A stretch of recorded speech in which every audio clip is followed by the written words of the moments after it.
Meu nome é Joana. Não sou piloto de corrida, não sou bandido, sou motofretista. Gente, muito obrigada por estarem aqui comigo e parabéns pelo filme. Eu adorei mesmo. Que bom, Rafa. Legal, Rafa. Legal. E aí, a minha primeira pergunta é para o Luiz Pinheiro, porque a gente sabe que a Garota da Moto era uma série que fez bastante sucesso lá na SBT e também já tem a sua fanbase. E a gente vê algumas mudanças bem legais aqui nessa versão, principalmente no visual da Joana, né? Mas fora isso, qual foi a grande mudança que você quis trazer para essa versão cinematográfica? Então, a gente quis trazer essas referências de uma maneira radical, referências de cinema que a gente... Porque a gente pensou assim, a Joana passou 50 episódios com o filho fugindo, sendo perseguida e fugindo. Então a gente pensou que passou um tempo, esse filho cresceu, a Joana ficou perturbada com essa história toda da série e ela volta mais perturbada por ter sido perseguida por tanto tempo, um pouco paranoica também, mas ela volta lidando com coisas que, como a Maria fala muito bem, que muitas mulheres lidam no dia a dia, sabe? Ela é uma mãe solo, tentando fazer o melhor e proteger o melhor a família dela e criar o filho dela da melhor maneira. E ela luta do jeito que ela pode, né? Legal. E Maria, a gente vê essa personagem aqui como essa justiceira, como até mesmo dentro do filme a gente vê uma espécie de Batman, né? E eu adorei porque ela tem essa característica um pouco mais de quadrinhos, né? Essa heroína que é destemida, que também não usa armas. Fala pra mim, o que chamou a atenção em você nessa personagem que você decidiu encarar? E eu adorei a mudança do visual dela. Eu achei que ela ficou muito mais badass, com o cabelo bem curtinho. Que bom. A gente estava falando que essa mudança, na verdade, ela antecedeu o filme. E eu cheguei com o cabelo assim, já tinha raspado meu cabelo. E aí trouxe a ideia para o Luiz. Segundo ele ruborizou um pouquinho. E depois a gente levou a ideia, enfim, para a produtora, para a Mixer, e aí foi um impacto até todo mundo entender que seria um caminho muito interessante. E realmente acabou norteando a gente em algumas escolhas. Eu acho que acho que o figurino que ela usa, assim como o universo que o Luiz cria, ele é sombrio, ele é atemporal. Mas a vontade, assim, o que me chamou muita atenção em estar nesse projeto, primeiro é a minha parceria artística e criativa com o Luiz Pinheiro. A gente trabalhou juntos fazendo as 2 temporadas da série Lilia Ex, que já trazia um processo de experimento do Luiz com todo esse universo pop, HQ, a linguagem de câmera, os planos sequência, e desde lá eu sinto que o Lilia Ex foi um exercício, a gente estava exercitando na televisão uma forma cinematográfica de fazer TV. E desde então era um desejo nosso, assim, de poder estar num projeto e construir essa personagem que poderia ter saído de uma HQ. A gente também falava muito desse universo tarantinesco, uma coisa do Kill Bill, eu lembro que também foi uma referência para mim durante a construção da Joana, assim. Então foi esse chamado primeiro dessa conexão e empatia criativa que eu e o Luiz temos, a gente realmente cria e constrói juntos as personagens, e aí, obviamente, tudo isso que ele trouxe, né, ressignificar uma série de conceitos estabelecidos, mudando a perspectiva desses conceitos, trazendo a perspectiva de uma mulher, e aí fazendo várias analogias, né, de uma mulher que tem que encarar diferentes demandas no seu dia a dia para ser mãe solo, para sustentar essa criança, com as ferramentas que ela tem, e aí passando por esse processo de violência que na vida todas nós mulheres passamos por uma série de violências psicológicas dentro do trabalho, dentro das relações, e a Joana personifica isso através dessa violência real, né, de perseguição, e a ferramenta que ela tem é uma ferramenta de luta que ela desenvolveu, de luta física, para se colocar contra essas injustiças estruturais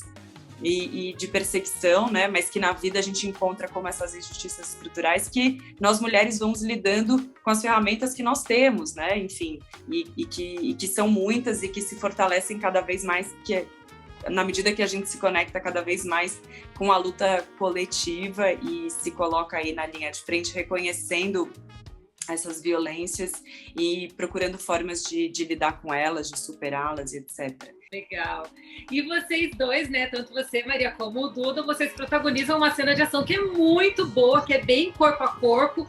Como vocês se prepararam para esses embates mais, assim, físicos? Vocês aprenderam artes marciais? Como é que foi o treinamento entre vocês dois? Alguém se machucou nos bastidores? Contem aí para mim, tanto você quanto o Duda.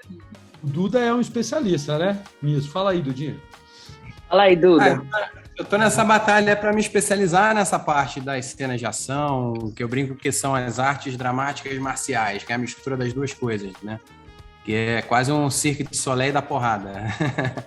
E é uma dança, é uma coreografia que a gente tenta simbolizar, né, sintetizar. Então é muito interessante. Essa parte da ação a gente pôde ensaiar bastante, né? Mas é aquela história, cinema é arte do possível, né? Se a gente pudesse, a gente ficaria mais, sei lá, igual o Keanu Reeves, que foi citado anteriormente, com 8 preparadores diferentes durante 6 meses, para fazer o John Wick 1, e aí, no caso, a gente não teve toda essa riqueza de recursos, a gente teve que se adaptar, mas a gente foi de cabeça, né? Mas a gente teve Então, Renan aí... Medeiros, que arrasou. Não Sim, foi? E aí o Renan, que trabalhou com o Luiz e comigo no Rio Heroes, na segunda temporada da série. Então, e o Renan acabou virando um amigo pessoal meu, a gente acabou fazendo outros projetos juntos. Então, foi muito legal poder trabalhar bastante, Sim. mesmo com pouco tempo. E a gente foi de cabeça e foi lapidando, né, as coreografias e a sintonia. E com os dublês, né? É importante dizer, assim, uma equipe, a Carol, que fez a minha dublê, assim, a gente fez uma parceria muito linda, assim mesmo, nós passamos por todo o processo de ensaio dessas coreografias, assimilação dessas coreografias juntas. Então, eu poderia até dizer que a Carol me ajudou também na construção dessa personagem, me inspirando no corpo dela, na postura corporal. Então, foi uma troca muito, muito nutritiva, assim, que acho que gerou muitos frutos, e poder observar como a Carol andava, como era o soco que ela dava, etc. E tudo isso no processo de ensaio das coreografias, porque, embora, claro, não tenha sido tempo suficiente para eu assimilar nenhum fundamento das lutas, etc., mas eu fiz o que eu sei fazer no set, que é assimilar coreografias. Então, criando essa coreografia, trazendo a dramaticidade, como o Duda falou, porque não é só também os movimentos da luta. Que essa personagem está passando agora? Qual é o medo que ela tem em relação a essa outra pessoa que ela está lutando? Né? Quais são os riscos que ela está assumindo? Então, foi uma criação coletiva, acho que do Luiz trazendo o que ele queria, de nós dois em cena, eu e Duda, eu e os outros parceiros de cena também que tive, eu com a Carol, a dublê. Foi muito interessante. E tiveram alguns percalços, claro. Eu logo no começo da produção, a gente teve uma sequência que eu dava um salto e mexia a cabeça muito rápido, assim, que é a famosa macaca que o Luiz trouxe, que era o pulo da macaca. Então eu pulava e colocava a cabeça rápido para cima. E aí ele ficava, mais um da macaca! E aí o Luiz quer mais um, só que se o Luiz é o diretor que quer mais um, eu sou a atriz que quer mais 10. E a gente não tem limites. Limites é uma coisa que a gente não conhece. E aí eu saí do meu eixo mesmo, tive uma crise de vertigem, a gente teve que segurar aí uma semana no processo de filmagem, para eu poder me recuperar e voltar.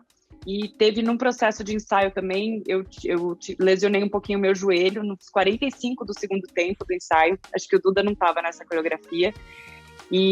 Mas aí foi assim, toda a equipe de produção foi super rápida, e aí eu fiz um processo de fisioterapia super eficaz também, consegui voltar com tranquilidade, mas a gente estava sempre, Maria, acabava a cena, Maria, como é que tá a vertigem? Maria, como é que tá o joelho? Maria?